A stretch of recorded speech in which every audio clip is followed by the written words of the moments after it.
Hoje o artigo que a gente vai discutir, ele traz aí um modelo de machine learning preditivo para recorrência de colangiocarcinoma distal ressectado. Então, o que, que a gente tem que ter a princípio, assim, com o termo de colangiocarcinoma, né? Pode ser um pouco novo aí para a gente, mas como a gente está falando de saúde, então, colangio a gente vem, o col vem de ducto, né? Vem de bile, né? Então, vem da bile. E aí, necessariamente, anjo vem de vaso ou ducto. Então, aqui é o ducto biliar, a gente vai estar entendendo aqui como que esse câncer necessariamente vem sendo estudado mais aprofundadamente. A ressecção dele, a gente vai ver um pouco sobre qual a importância de se prever, né, uma recorrência desse câncer. Então, ele é um desafio na oncologia principalmente por ser uma raridade no diagnóstico. A gente vai ver que ele não é o mais raro, mas ele tem sintomas ali que podem ser inespecíficos no início. Ele tem uma complexidade cirúrgica, então nem sempre você consegue ressectar ele completamente, tem uma alta taxa de recorrência e limitação também do critério que a gente usa como prognóstico atualmente, que é o TNM. A gente vai ver um pouco mais dele, que é na perspectiva do tumor, dos linfonodos, né, e da metástase que atingiu.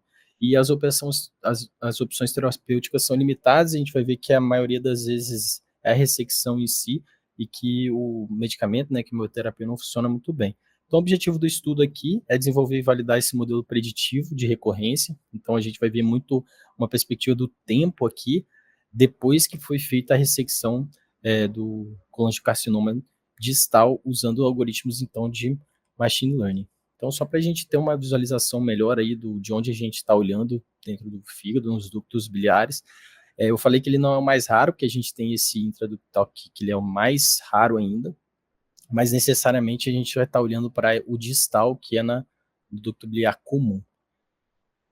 Umas definições importantes para a gente vai olhar mais para frente aí das variáveis que podem ser mais importantes, então a gente tem que buscar na literatura, entender que necessariamente existem alguns fatores, algumas features que já são bem boas de se prever e até olhar uma predição de menor sobrevivência. Uma delas é o LNR, né, que é o Lymph Node Ratio, que é a razão entre o número de linfonodos positivos e o total de linfonodos dissecados durante a cirurgia.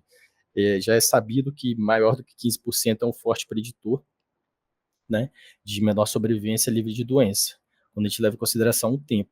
T2 e T4 são os estágios do tumor primário. O T4 ele indica invasão então total do tecido, como a gente tinha visto na imagem anterior. Ele pode ser ali periductal, ele pode estar dentro do tecido necessariamente, do ducto. A gente tem o N-stage, que ali é a classificação baseada na extensão da disseminação para os linfonodos regionais. O N1 então é pouco linfonodo e o N2 envolvimento mais extenso. R1 e 2 significa, então, as margens cirúrgicas, onde o R1 é a presença de células tumorais nas margens e R2 as margens positivas mais amplas. Aqui, outros 3 pontos importantes, a gente vê se teve invasão vascular, invasão neural, ou esse grau de diferenciação das células tumorais, onde mais alto esse grau de diferenciação, menos diferenciadas e mais agressivas essas células vão ser do tumor.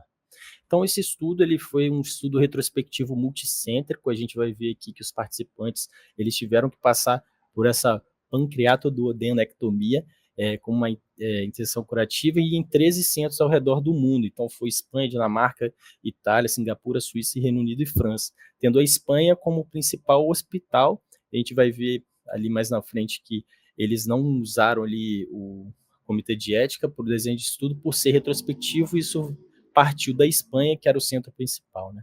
Os critérios de inclusão, então, foi o paciente ele ter mais de 18 anos, um diagnóstico confirmado do DCCA, com dados clínicos completos, e exclusão se tiver incompleto ou ausência da confirmação ou falta de follow-up. A gente vai ver aqui bastante essa perspectiva da censura, numa análise que a gente olha sempre para o tempo, porque necessariamente aquele evento pode não ter acontecido com o paciente ainda, mas que ainda pode ser que aconteça. Ele usou esse protocolo Strobe para estudo observacional, então. A metodologia usada, então, o modelo foi o modelo de regressão de Cox, com e sem penalização. A gente vai dissecar um pouco melhor do porquê que ele usou o com e o sem penalização, e o propósito dele para fazer a seleção das variáveis, mas avaliar também os coeficientes e a criação do modelo para prever o tempo até recorrência do câncer. As features utilizadas, então, foram selecionadas ali pela relevância na literatura e provavelmente discussão como especialistas, como a gente comenta muito no laboratório. De resultados, então, a gente teve um N aí de aproximadamente 650 pacientes ao longo de 20 anos. Aqui são as características principais deles, como idade, maior, em média ali 68, o gênero, então 38% era mulheres, e aí a gente vê algumas outras classificações que foram importantes principalmente para entender o perfil desse paciente, mas que nem todas foram relevantes aí para o modelo preditivo. Aqui também foram outras informações mais histopatológicas, depois dessa operação, né? E aí, algumas delas a gente já vê mais prevalente, como o T1, que a gente falou, o N, né, N1, N2, esse LNR, como eu falei, ele já é como padrão esse 15%, então eles já utilizaram isso como padrão, retirando da literatura, e aí isso é mais a incidência para a gente ver que também teve uma sobrevida livre de doença em 27% ali dos pacientes, e uma sobrevida geral, né, no meio, por mês, né, de 20 meses, né, se não me engano. E aí é mais nessa linha de entender quais os principais desfechos depois da pancreatoduodectomia. A gente viu, então, como resultado que o impacto desse LNR maior do que 15 foi identificado como o fator mais influente no modelo. Vou mostrar um pouquinho como que e por que ele usou cada um dos modelos. E a comparação com os outros fatores, ele teve um maior impacto, como outros fatores como a invasão neural e o estágio N, que muitas das vezes é utilizado como um forte indicativo aí de problemática, né? E aí o corte determinado de 15%, então, foi determinado com esse teste log-rank para comparar as distribuições de sobrevivência entre dois grupos, então. Ele utilizou, então, a regressão de Cox com a penalização laço com o objetivo de selecionar esse subgrupo com as variáveis mais relevantes e reduzir o overfit. Então, nessa perspectiva, foi utilizada essa penalização às variáveis para reduzir o impacto dos coeficientes e também eliminar esses menores, as features com menos importância, focando, então, nas features com mais importância, com uma vantagem aí de melhorar a generalização do modelo, reduzindo o overfit. Então, aqui está a importância aí do modelo de Cox, que ele trouxe dentro da recorrência livre, né, da sobrevivência do paciente com a colangiocarcinoma depois da pancreatoduodectomia. A gente vê que ele cortou esses 3 últimas variáveis exatamente pelo aquele critério do modelo de Cox penalizado. Voltando aqui um pouco só para a gente ver, então, ele reduziu os coeficientes de variáveis menos importantes para zero. Então, com isso, essas 3 últimas variáveis vão acabar saindo de um possível modelo que seria default, né, que ele chamou, que é um modelo padrão sem a penalização. Então, ele usou esse modelo posteriormente, sem a penalização, para estimar o impacto das variáveis no tempo até o evento, né? Então, ele utilizaria todas as variáveis específicas, mas como ele já tinha feito uma análise anterior com a penalização, e aqui ele fez uma já sem aquelas variáveis que eu comentei anteriormente, entendendo que são as variáveis mais importantes, ele faz um modelo mais, entre aspas, simples, com menos variáveis, com o objetivo de prever com melhor, vamos colocar assim, melhor AUC, a gente vai falar das métricas um pouco, esse tempo até o evento, né, que é a recorrência. A vantagem aqui é que ele tem uma simplicidade melhor em interpretação do modelo sem a penalização. Então, aqui, o modelo sem a penalização, a gente vê que o hazard ratio, que é basicamente a chance aí dele vir a ter essa recorrência, ela é maior no N1, no N2, né, e nesse LNR15, né? E aí, quando a gente vem para a performance do modelo, a gente entende que o C-index, que nada mais é do que a somatória, né, entre a possibilidade de, aqui no caso seria o Y, né, que é o preditor do X, ser maior do que o preditor, né, que o valor predito de um cara que, na verdade, não é real. Então, essa aqui é a perspectiva, da gente entender que o paciente ele foi muito bem discriminado, como a probabilidade dele realmente acompanha o que realmente aconteceu. Vamos colocar assim, se eu tenho um paciente que o modelo deu uma probabilidade alta dele vir a ter a recorrência, o meu modelo está acertando, dando uma probabilidade alta, ou seja, uma probabilidade maior do que a probabilidade real, eu estou tendo um C-index bom, e aqui foi necessariamente um C-index de 0,8, que é muito bom.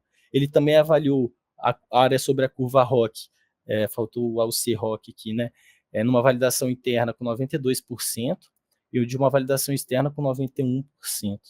E é que a gente fala um pouco de Breer Score, que é importante também a gente falar que ele é basicamente a somatória, né, da probabilidade, que é o FI, diminuído, né, da probabilidade real, né, probabilidade predita aqui e a probabilidade real, e essa probabilidade subtraída ela tem que ser cada vez quanto menor, isso seria melhor, e aqui na validação interna ele indicou um erro de predição muito baixo, ou seja, a gente usa isso muito para calibração, para entender se o modelo está realmente errando um pouco, e aqui no caso, como o Breer Score foi pequeno, a gente vê que a probabilidade do modelo menos a probabilidade real, ela é muito, a diferença dela é muito pequena, tendo aí então uma estabilidade nos valores desse Breer Score, confirmando então a precisão do modelo.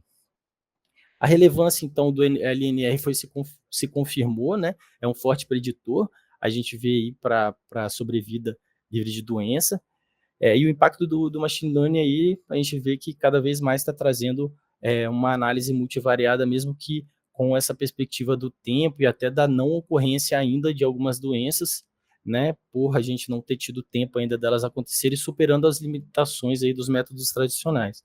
E aplicabilidade clínica, então, eles já desenvolveram até mesmo ali no R, e aí eles já colocaram até para uso, né, clínico.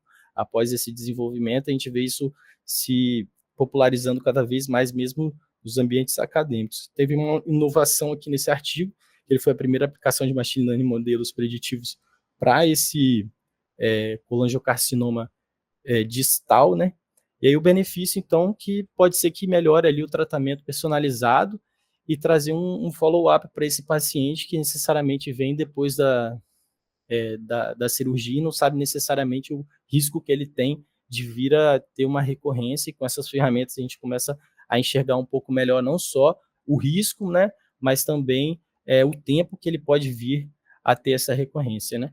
E aí os próximos passos é a validação de estudos prospectivos e a consideração aí de variações nas técnicas cirúrgicas, né, para a gente ver se necessariamente isso pode influenciar nessas probabilidades que a gente viu. Mas é isso, pessoal.